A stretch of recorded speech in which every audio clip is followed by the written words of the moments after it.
Bonjour, bienvenue à cette nouvelle petite capsule sur les proverbes. Aujourd'hui, nous sommes rendus au proverbe numéro 3. Et hier, on a parcouru un très long parcours ensemble. On a fait plus que 2 versets. C'est exceptionnel. On s'est rendu jusqu'au verset 22. Donc, on est rendu au verset... 23. Bravo! Je pense. T'étais épatant, 22 plus 1. Pour un vendredi, bon vendredi tout le monde. Oui, beau vendredi. Hey! Savez-vous quoi? C'est le fun parce qu'ici, là, la neige, elle est en train de partir.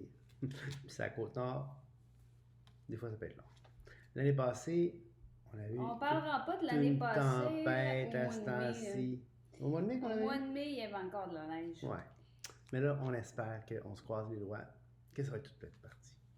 Bon, fait, pour commencer, j'aimerais lire le psaume 37. Donc, le psaume 37 au verset 24. Lis-nous ça. Non, c'est pas vrai. Là. Au verset... attends, là, je vais y aller dans le contexte, ça sera pas long. Respire.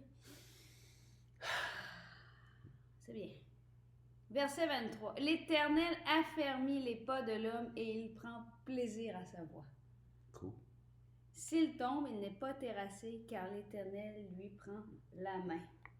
Quel beau passage, hein? C'est-tu encourageant? C'est magnifique. Et tu veux savoir pourquoi j'ai commencé par le psaume? Je me pose la question, là. J'ai hâte de voir où est-ce que tu t'en vas. Écoute, parce qu'on a vu qu'il y a comme un beau parallèle, je trouve, dans les premiers textes des proverbes. Ouais. Cherche la sagesse, mais la sagesse crie. Ouais. Écoute l'enseignement, mais l'enseignement, il y est dit. Ouais. Et c'est écrit que la sagesse, l'homme qui a trouvé la sagesse, il est heureux. L'homme qui possède l'intelligence est heureux. Et là, on lit le psaume 37 qui dit « Wow! L'Éternel a fermé les pas de l'homme, il prend plaisir à sa voix. S'il tombe, il n'est pas terrassé, car l'Éternel lui prend la main. » Et on est rendu au verset 23 dans le Proverbe qui dit « Alors tu marcheras avec assurance dans ton chemin et ton pied ne trébuchera pas. » Je pense que le mot « alors » va prendre tout son sens. Allez, je t'envoie la... Ben, alors, pourquoi alors est là et alors? Alors est là parce que faut toujours se poser des questions. Quand il y a des petits mots de liaison comme ça, des petits connecteurs, posons-nous la question, pourquoi est-ce que c'est là? Alors jusqu'au début, on a vu de ne pas oublier l'enseignement. Hein, au chapitre 3, là, c'est un petit peu l'idée du passage. Puis, pourquoi? Il donne des raisons. Verset 12, il dit « Car l'Éternel châtie celui qu'il aime. Car le gain qu'elle procure, verset 14, est préférable à l'argent. Elle est plus précieuse que l'or. » Puis, il donne plein de choses. Il continue de dire pourquoi est-ce que la sagesse est importante. Et là, verset 19, il résume. Verset 20, verset 21, « Donc, mon fils, oublie pas. » Verset 22, « Elle sera la vie. » Alors, il explique pourquoi c'est si important. Mais là, celui qui fait ça, alors, donc la personne qui a pris au sérieux ce qui était écrit dans les 22 premiers versets du chapitre 3 des Proverbes, alors, la personne qui fait ça va marcher avec assurance dans son chemin et ses pieds ne trébucheront pas. Si tu te couches, tu seras sans crainte, et quand tu seras couché, ton sommeil sera doux. Ne redoute ni une terreur soudaine, ni une attaque de la part des méchants, car l'Éternel sera ton assurance, et il préservera ton pied de toute embûche. Pourquoi? Bien parce que la personne qui cherche la sagesse, on l'a vu hier dans le livre de Job, comment est-ce que la sagesse, c'est comment c'est écrit dans Job? C'était... C'est ce que je suis en train d'aller chercher dans Job 28. Ça, la crainte de l'Éternel, c'est le commencement de la sagesse. Et je pense que dans Job, c'était la crainte de l'Éternel, c'est l'intelligence. La crainte de l'Éternel, c'est la sagesse. Donc, en craignant Dieu, donc en ayant ce respect. Voici la crainte du Seigneur, verset 28 de Job 28, c'est la sagesse. Heureux l'homme qui a trouvé la sagesse dans Proverbe 13. Donc, si on peut dire que la sagesse, c'est la crainte de l'Éternel, on peut dire que l'homme qui a trouvé la sagesse, c'est celui qui a trouvé la crainte du Seigneur. Ouais, celui qui craint le Seigneur. Après ça, ça dit, et l'homme qui possède l'intelligence. Alors, on dit que s'éloigner du mal, c'est l'intelligence. Donc, on peut dire, et l'homme qui s'éloigne du mal. Est intelligent. Oui, non, heureux l'homme qui s'éloigne du mal. Et il y a cette béatitude qui est attachée à ça.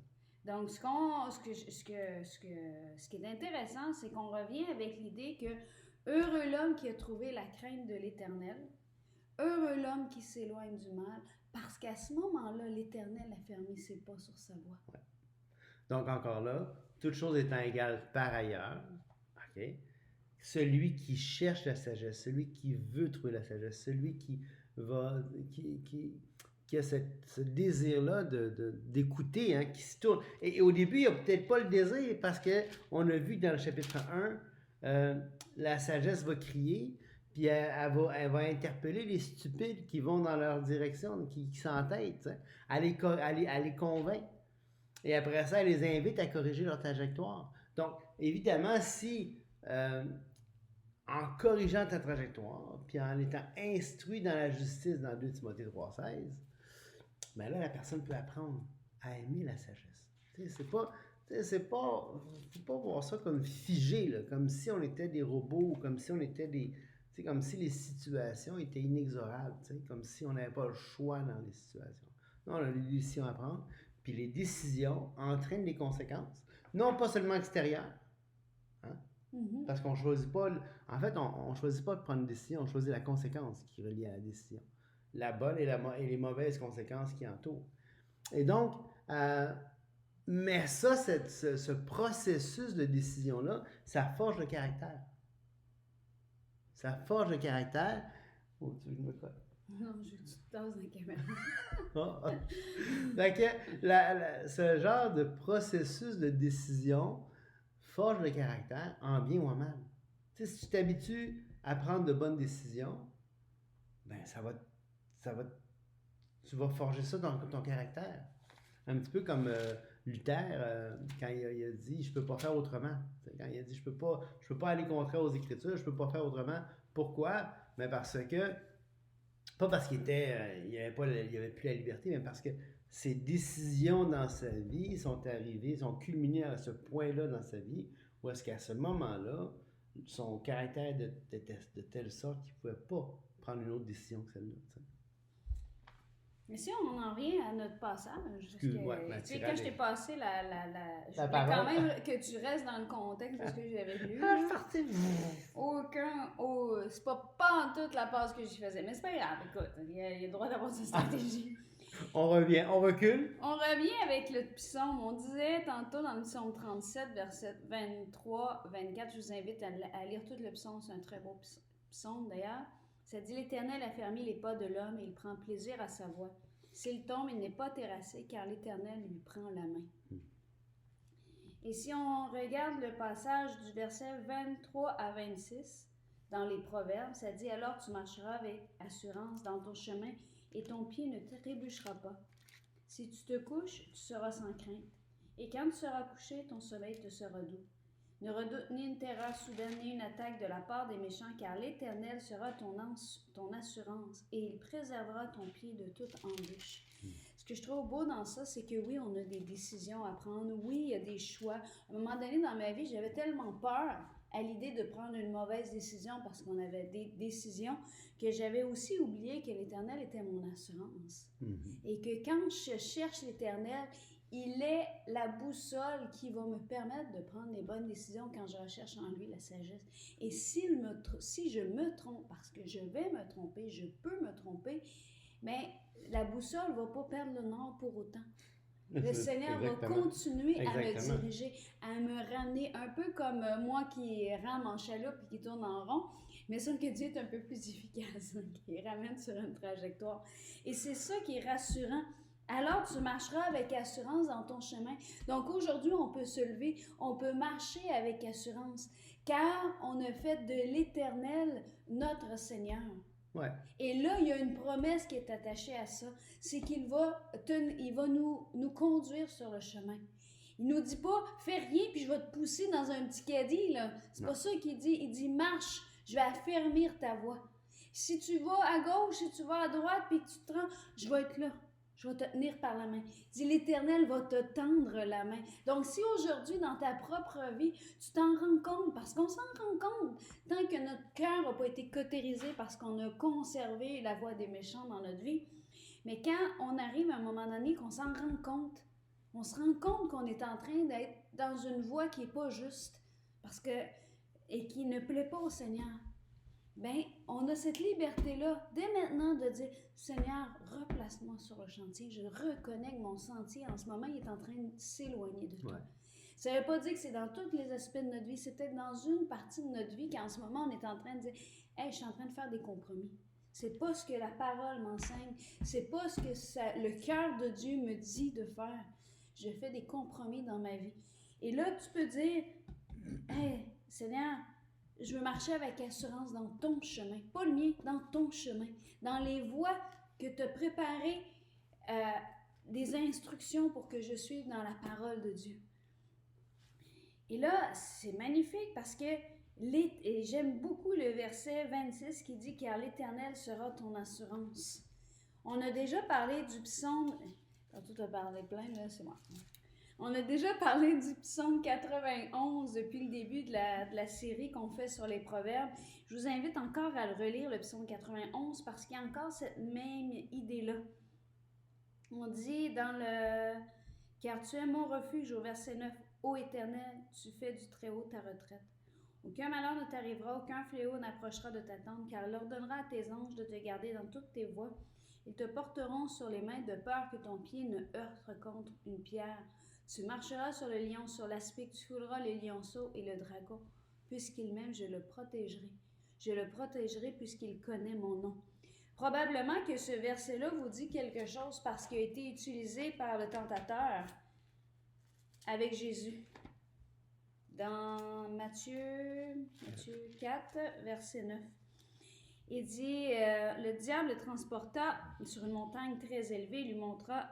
Non, verset 6. Le diable, 5. Le diable le transporta dans la ville sainte. Tu veux-tu le lire? Tu veux-tu en parler? Je te laisse faire.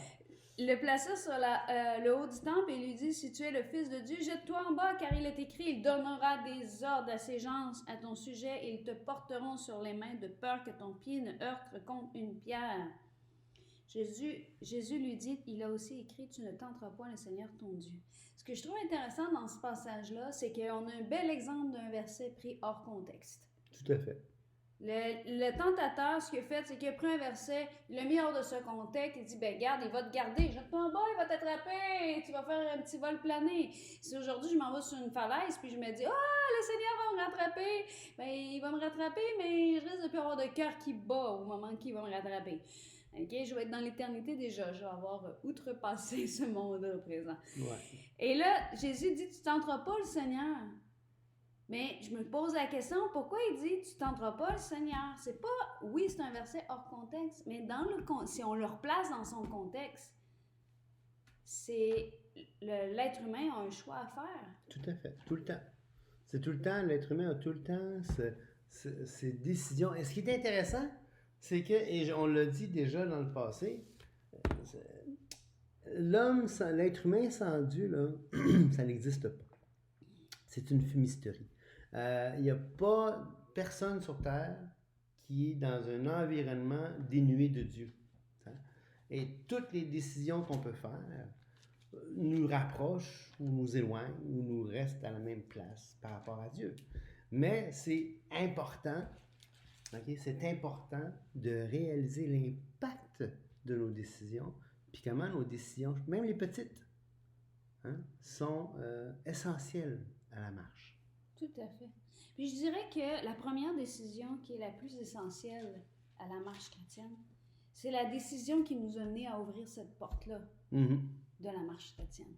C'est le moment où est-ce qu'on a reconnu qu'on était pécheur, que Dieu était saint, parfait, juste, qu'il n'y avait aucun moyen par nos propres efforts de pouvoir atteindre les standards de Dieu. Ouais. Cette décision-là, elle est essentielle dans la vie d'une personne. Parce que c'est une décision qui va changer son éternité. C'est à partir de cette décision-là où est-ce que quelqu'un réalise ça et dit « Hey Seigneur, j'ai besoin de toi. J'ai besoin de Christ à la croix qui est mort pour mes péchés, pour avoir la vie éternelle. Cette décision-là va avoir des répercussions extraordinaires dans toute l'éternité. Si aujourd'hui tu écoutes cette vidéo-là et que tu n'as pas fait cette décision-là, mais je t'invite à nous poser des questions. Parce que, je vous dis, cette décision-là change tout. Parce qu'un jour, j'étais sans Dieu. Dans le sens que Dieu était là. Oui. Il était autour de moi. Mais moi, je l'ignorais. Ouais. Je vivais sans Dieu. Ouais. Puis à un moment donné, je me suis rendu compte que par ma propre connaissance, par ma propre force, c'était impossible pour moi d'atteindre les standards de ce Dieu qui a tout créé. De ce Dieu qui a tout créé, l'univers qui m'a créé. Et là, j'ai découvert l'amour de Jésus-Christ à la croix, qui est venu mourir à la croix pour mes péchés. Et quand j'ai dit, oui Seigneur, je reconnais que je suis pécheur.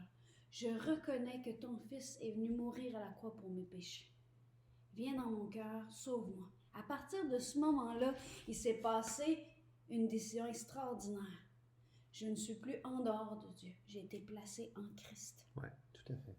Puis ça, là, ce qui fait que j'ai une assurance dans ma marche aujourd'hui, c'est que peu importe ce qui arrive, la Bible dit que je suis placée, à partir de cette décision-là, dans le creux de la main de mon Dieu. Il est écrit, nul ne les arrachera de ma main. Ouais. Dans Jean 10, 28. Dans Jean 10, 28. Donc, c'est extraordinaire, ça. Et je vous invite à prendre le temps de réfléchir à ça si vous n'êtes jamais arrêté à penser à l'éternité, parce que l'éternité, c'est à proximité. Oui, absolument. Et donc, ce qui est intéressant dans tout ça, c'est que on peut avoir de l'assurance parce que Dieu est là. C'est pas parce que moi je prends les bonnes décisions que parce que moi je suis intelligent, je suis sage, je suis fin, je suis beau, que je peux avoir l'assurance. Non, c'est pas ça du tout. Oui. Parce que je prends ces décisions-là, Dieu est mon assurance. Car l'Éternel sera ton assurance. Oui, c'est ça. Et je pense que c'est la plus belle, un des trésors les plus beaux de la conversion. Oui, tout à fait. Parce qu'en ce moment, à ce moment-là, tu as une assurance qui vient. Tu as une confiance. Et plus tu lis la parole, plus tu t'investis à connaître Dieu, plus cette assurance-là devient un pilier, je pense. Oui. Et ça va produire, cette assurance-là, va produire plusieurs choses dans nos vies. Et ces choses-là, l'auteur des Proverbes va en parler dans les prochains versets. Et donc, ou en tout cas, ça va permettre de faire ce que l'auteur parle dans les prochains versets. Mais ça, il va falloir attendre. À lundi. Lundi. Oh, ça va être long, tout un suspense. Entre-temps, je vous encourage à pas prendre... Quand je vous dis de réfléchir sur notre voie, là, c'est pendant qu'on marche. Est-ce que, Seigneur, vois si je suis sur une mauvaise voie, et si je suis sur une mauvaise voie, ramène-moi sur la voie de l'éternité. C'est ça. C'est pas plus compliqué que ça. Pas de stress, pas en train de se nombriliser. Non, Dieu est plus intéressé à ce qu'on marche dans le bon chemin que nous autres, on peut l'être. C'est ce que lui veut pour nous autres. Fait qu'il est intéressé à ça, là. Fait que c'est sûr que si on lui parle, si on lui fait part de nos craintes, l'autre soir, j'étais en prière, puis j'ai dit, Seigneur, j'ai peur. J'ai peur. Puis après ça, je me suis endormi. Parce que Dieu, là, il est intéressé à nous, il est intéressé à ce qu'on vit. On a beau être 7 milliards sur la planète, il est intéressé à ce que toi tu vis, à ce que moi je vis, à ce que Julie vit. Et quand on cherche cette relation, cette intimité, ce désir d'être avec lui, Seigneur Dieu, il est fidèle. Tout à fait. Soyez bénis et passez une excellente journée.